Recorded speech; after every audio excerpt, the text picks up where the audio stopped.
Hello, welcome to my astrology channel. My name is Mantis and I do videos on astrology mainly from the Vedic astrology perspective, but I also base a lot of my readings on tropical astrology since that is the astrological system that I started learning at first for the first 10 years, and then started learning more about Vedic and found it more accurate.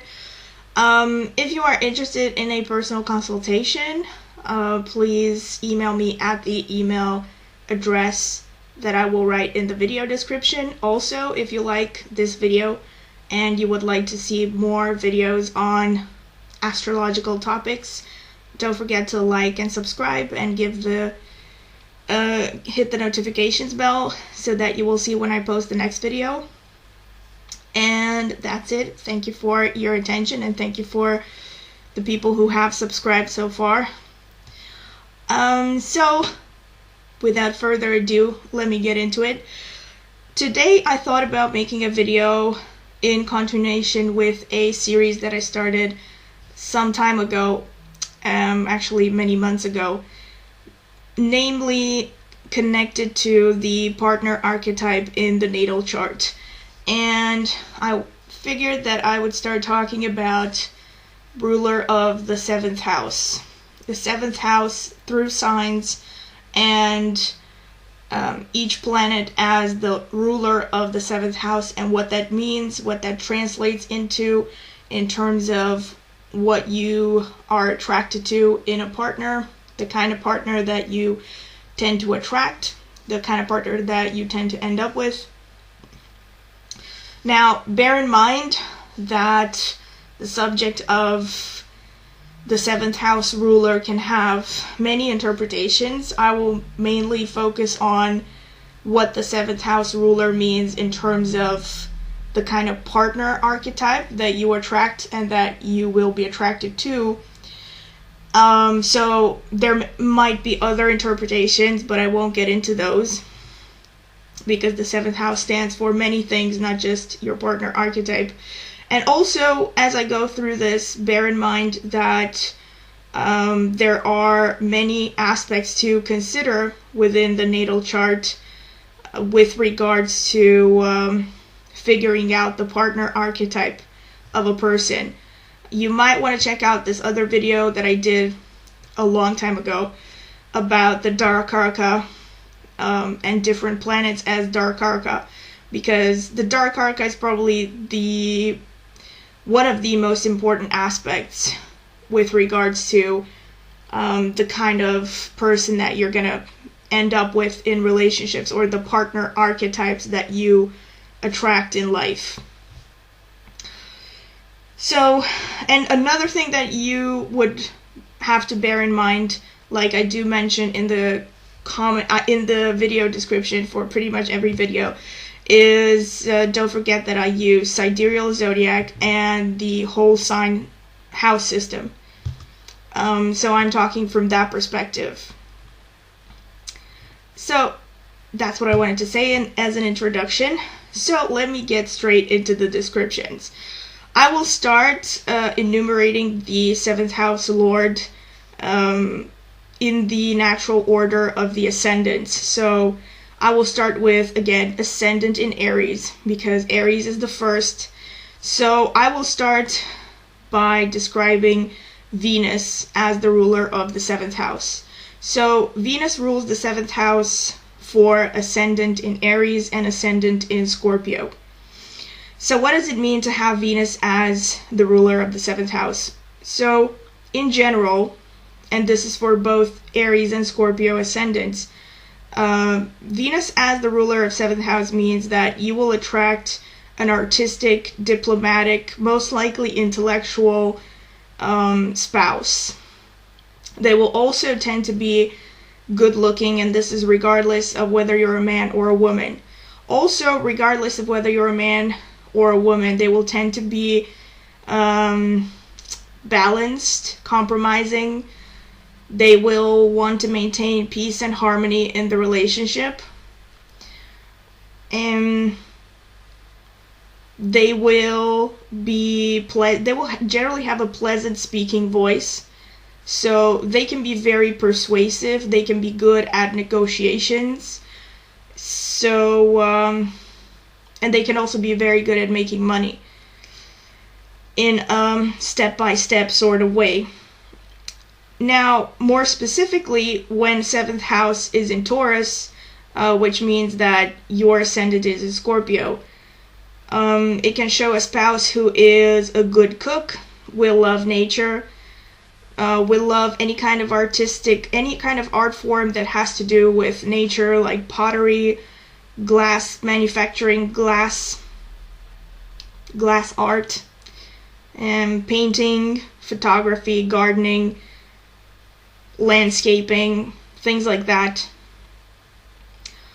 And they will also be very dependable, very patient, and solid through and through.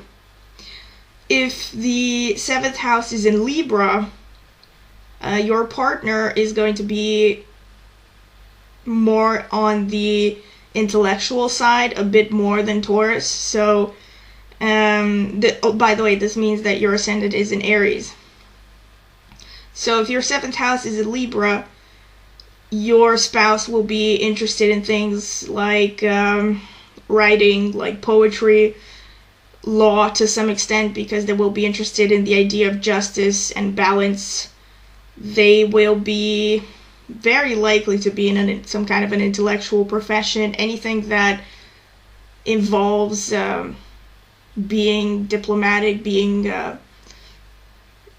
at negotiating, for instance, or anything to do with partnerships. Could even be things to do with marriage, like even a divorce lawyer. Yeah. So that's what I have to say for Venus as ruler of the 7th house. Moving on to Mars as ruler of the 7th house. So if Mars is ruler of your 7th house, that means that your ascendant is either in Taurus or Libra. So in general, Mars as ruler of the 7th house means that you will be attracted and you will attract partners that are Mars-like. So they will be assertive, aggressive, go-getters, and very individualistic to some extent. Can be a little bit selfish, blunt in expression, and passionate, definitely. Also quite sensual, sexual, passionate, athletic, especially if your 7th house is in Aries. So more specifically now, if your 7th house is in Aries, you will tend to attract a partner who is athletic, ambitious, assertive, blunt, passionate, more likely to have a little bit of a temper that heats up very quickly but also cools off very quickly. They can also be very in the now, maybe a little bit emotionally immature on the negative side, and selfish on the negative side. And also possibly can work in a field connected to engineering, because Mars is one of the planets that is connected to engineering, so that could be something. Or they could just be connected to athleticism to some extent, so anything to do with sports or the physical body or mechanical science, anything, even welding to some extent, anything to do with fire. If your 7th house is in Scorpio, you will also, so the general energy of Mars is still going to be there. So somebody who's assertive, ambitious, but in Scorpio is going to be more of an introverted expression of this energy. So they're going to be more, a tendency to be maybe a little bit manipulative even. They can definitely have the potential to be manipulative, but scheming, sort of hidden in their motives and in the way that they do things. So they can be very mysterious at first sight. Also brooding, emotional. Also, unfortunately, with 7th house in Scorpio, you will tend to attract partners that are emotionally volatile sometimes if there's negative influences. And also, it's among all the other signs, this is the sign that is most likely to attract a vengeful partner. So be careful. Be careful about crossing this person. And in terms of profession, like if your 7th house is in Scorpio, you're going to be your potential spouse or like your partners in general are likely to be involved with something like either politics or anything to do with psychology in any way. Things that have to do with research, detective work, maybe even police work. Anything to do with monitoring in secret. So your partner could be working at Facebook. Just kidding. Or not. You know what I'm saying? So yeah, anything to do with hidden, investigative professions, that's Scorpio. And even things to do with death and sex. So you could maybe meet a partner who is working as a sex therapist or works in a sex shop. I don't know. Just a thought. So that's what I have to say for Mars is ruler of the 7th. Now, if Jupiter rules your 7th house, or your ascendant is in Gemini or Virgo. So in general, what does it mean to have Jupiter ruling the 7th house? It means your partner is going to be philosophical, optimistic, jovial, I said optimistic, right? Yeah, tolerant, adventurous, interested in higher knowledge, so things like philosophy, like spirituality, like everything to do with the law again, because Jupiter rules things like the law, legislation, yeah.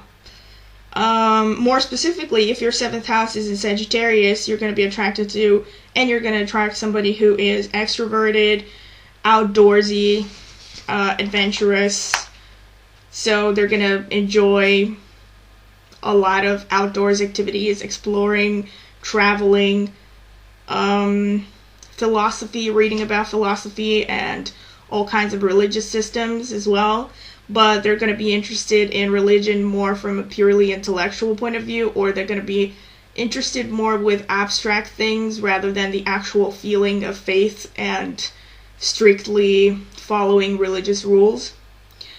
If your 7th house is in Pisces, all the basic description still stands for Jupiter is ruling the 7th house, but on top of that, you're also going to attract a partner who is more spiritual, introverted, religious, or at least somebody who has a very strong sense of faith in life, and they are guided by their faith. It may not be necessarily that they are subscribing to a particular organized religion, but they will they will be guided in life through a strong sense of faith in something. Artistic, creative, and also more romantic than the person who has 7th house in Sagittarius. And so that's what I have to say about Jupiter ruling the 7th house.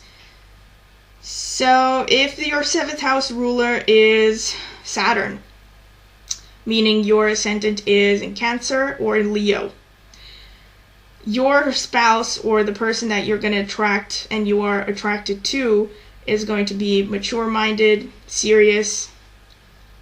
They are either going to be physically older, or they're just going to be old souls, or they're going to be very mature in their outlook.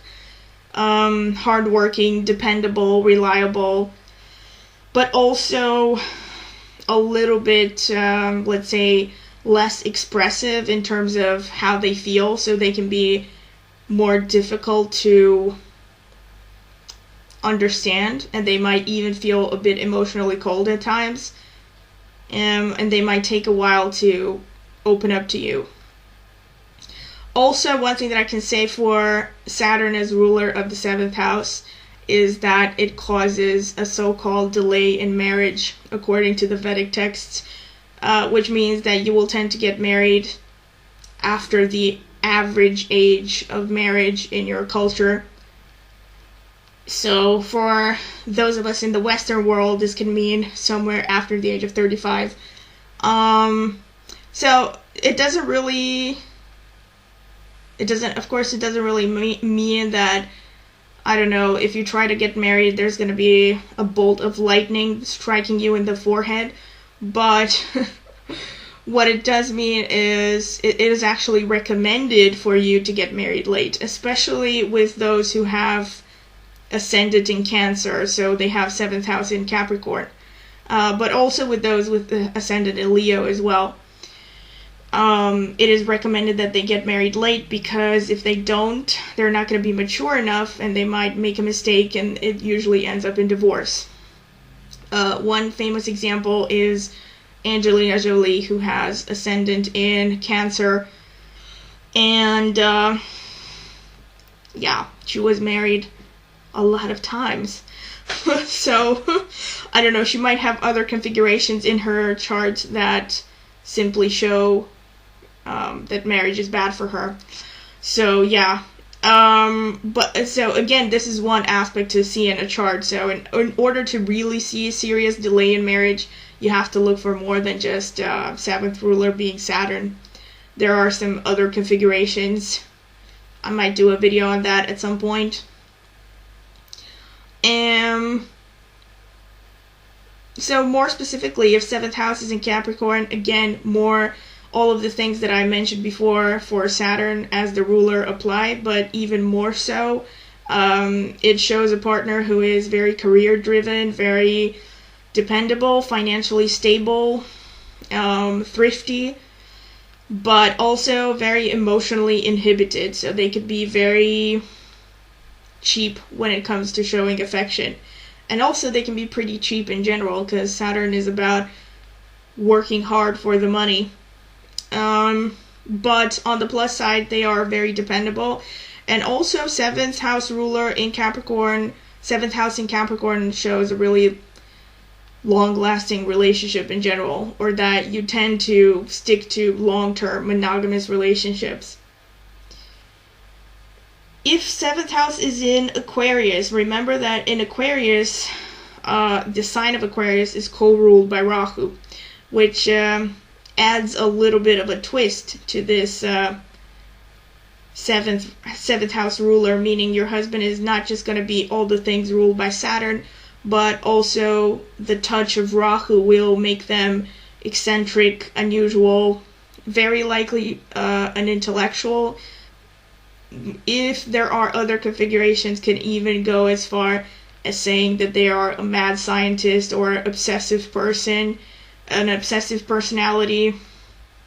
Definitely obsessive, because Rahu shows obsession. So, yeah. Also, it could show, but you'd have to have other influences as well. But Rahu in itself shows foreign influence, so it could be that you might be more attracted to foreign spouses. But in order to see if this is really gonna be likely the case, you have to see other configurations to show a foreign spouse as well. Again, I might make a video on that as well. Please comment in the comment sections if you want to hear videos on foreign spouse and what's the other one that I talked about? I forgot. Oh yeah, delay in marriage. Yeah, so if you want to see videos on those, please comment. So that's what I had to say about Saturn being the ruler of the 7th house. 7th house ruler is Mercury. That means your ascendant is either in Sagittarius or in Pisces. That pretty much means your partner in general is going to be youthful, playful, curious, knowledgeable, experimental, articulate in expressing themselves, logical, detail-oriented. So, and might have some kind of job that has to do with working with their hands. Now, more specifically, if your 7th house is in Gemini, you're going to be attracted to a social butterfly type. So, good at socializing, expressing themselves verbally and orally, verbally and in written word. Might be a teacher, might be anything to do with writing. It could even be something like selling either verbally or writing or marketing, and any kind of work that implies using your hands, any kind of craftsmanship. So 7th house in Virgo would show somebody who is neat, meticulous, scientific, good at math and exact sciences, logical, interested in health and medical science and profession. So they might actually be working in the medical profession. And another thing that I did mention in the beginning. So Mercury as the 7th ruler will show somebody who's youthful in general. So they can be either youthful in terms of spiritually young, or they can literally be somebody who is younger than you, or both. But you're going to be attracted to somebody who's youthful. So, yeah. And this is it. I think I have covered all of them. Let me check.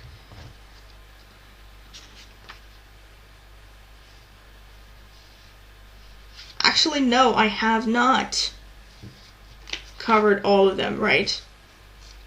Right, so I forgot about the Cancer and Leo. So if your ascendant is in Capricorn, the 7th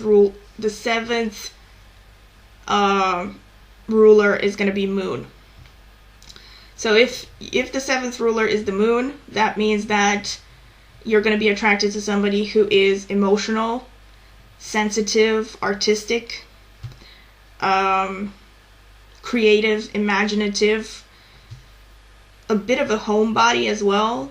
Like, you're going to be attracted to somebody who is going to be very keen on spending a lot of time indoors, building a home, maybe interested in interior decorations, feng shui. Also, in the creative, imaginative arena, they're going to be very intuitive, very extremely creative and imaginative, so they can be involved in anything to do with creativity and using your intuition. They can also be interested in cooking and all kinds of domestic work in general.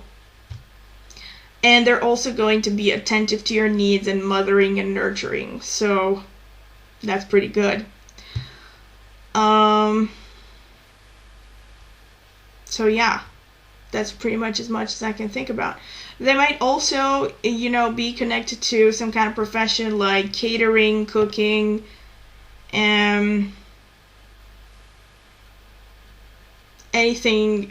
to do with your imagination. It could be anything creative, like either writing stories, or painting, or even creating video games. Anything that involves the imagination can be a profession connected to the Moon.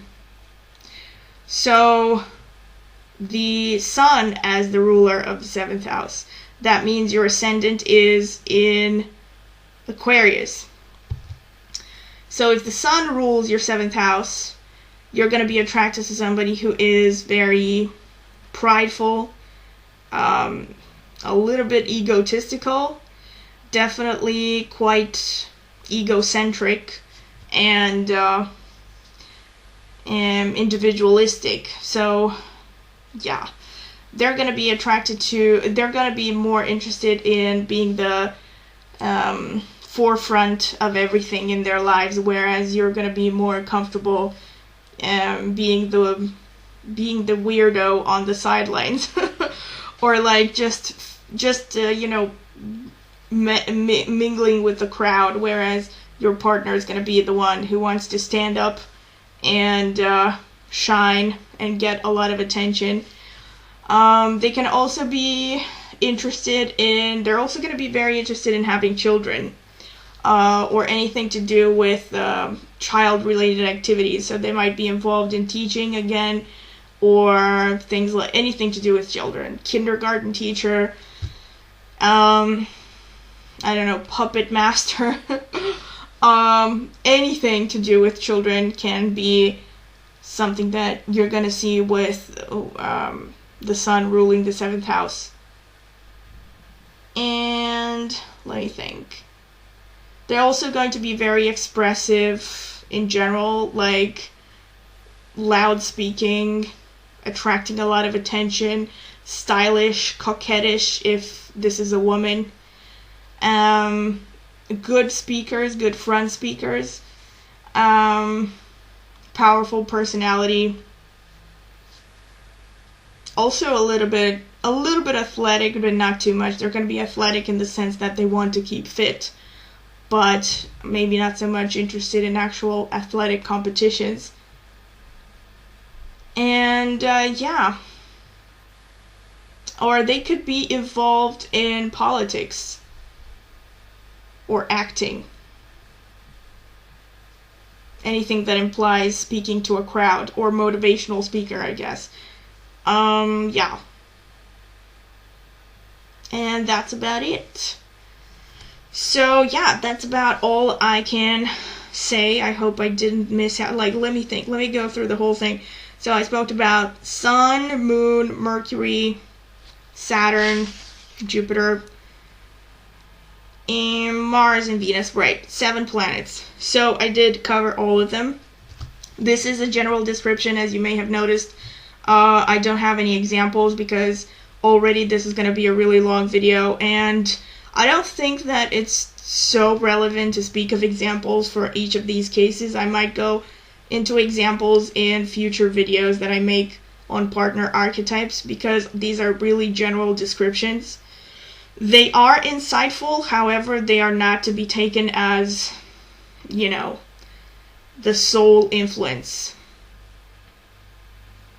as I may have spoken in other videos. I also did that video on the Dharkaraka, and the next video that I want to do in this series is going to be 7th house ruler through houses. So yeah, stick around. Also, if you are interested in any other particular subjects, please let me know in the comment sections. And that was it. I hope you enjoyed it, and don't forget to give me a thumbs up if you like it. And again, if you're interested in a personal consultation, please email me at the email that I will write in the video description.